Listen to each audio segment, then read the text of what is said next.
You've caught me playing some of the music from La La Land. It's been nominated for 14 Academy Awards and deserves at least 5 of those. Also been nominated is the incredible but criminally underrated Kubo and the Two Strings. You should check out the review by Saturday Morning Cartoons. They're both quite delightful. But all joy is fleeting and life is true misery because I saw Triple X, The Return of Xander Cage. 1, 2, 3. So the original Triple X came out in 2002 and was heralded as the next James Bond, as so many movies have before it. Actually, really remember quite liking the original. My brother and I dragged our poor father to see it twice in the theaters, but it's such a product of its time. The extreme sports, the attitude, the Vin Diesel, that was so 2002, and it hasn't quite aged all that well. I think The Matrix is similar in that the cyber hacking and the trench coats and the sunglasses and the bullet time was so 1999. If you ever want to tell your kids just what through the 2000s were like, sit them in front of Triple X. But here we are, 15 years later, with a sequel nobody asked for and nobody liked. Xander Cage. This is crazy.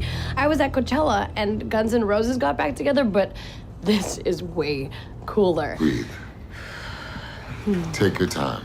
I know mouth to mouth if necessary. Taking his own death in order to stop Donnie Yen from stealing a superweapon called Pandora's Box, which can make satellites crash. A device that controls every military satellite in the world has fallen into the hands of 4 very dangerous guys. And he teams up with a stupid team of operatives with no sense of character or motivation that we don't care about and are reduced down to stupid stereotypes. I'll introduce you to your ground team. All right, here comes Red Bull's poster child. There are double crosses, but nobody really seems to care because they never had motivations in the first place. And Donnie Yen wants to use Pandora's Box to make satellites crash, to use them as missiles. And that doesn't make any sense to me. Because that's, like, not the point of missiles. Like, satellites don't have warheads or explosives. Like, they have to know that, right? Like, that's not the important part of a missile.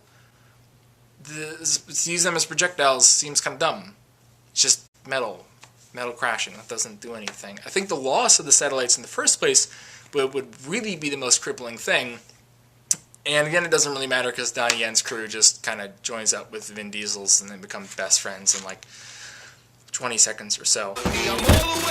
How about you? I live for this. I guess we're on the same team now. I do really love action movies.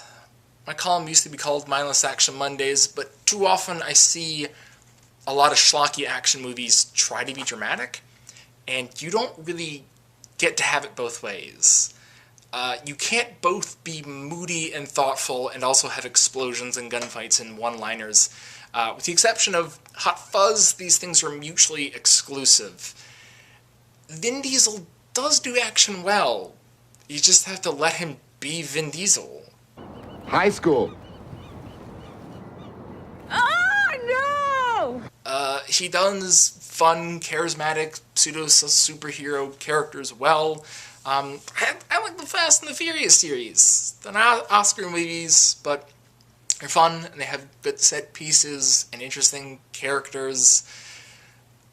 But the new Triple X just tries way too hard to be edgy. It's like some douchey middle schooler who wears their hat backwards and pops their collar and reeks of Axe body spray. It's just fart. Kick some ass, get the girl, and try to look dope while you're doing it. It's just all fart.